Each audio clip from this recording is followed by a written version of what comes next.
இன்றைக்கி நம்ம பார்க்க போகிறது பப்ஸு செய்ய போகிறேன். மைதா மாவு 1/4 கிலோ எடுத்துருக்கிறேன்.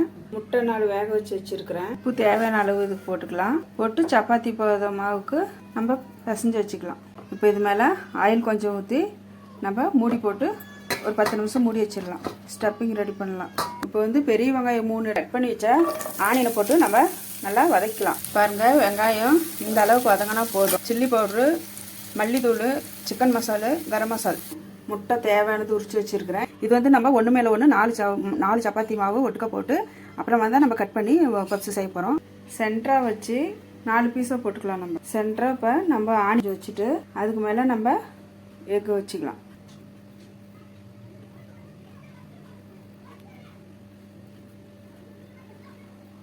அவ்வளோதான். சூப்பராக இருக்கும். செஞ்சு சாப்பிட்டு பாருங்கள். நம்ம கடையில் வாங்கவே தேவையில்லை.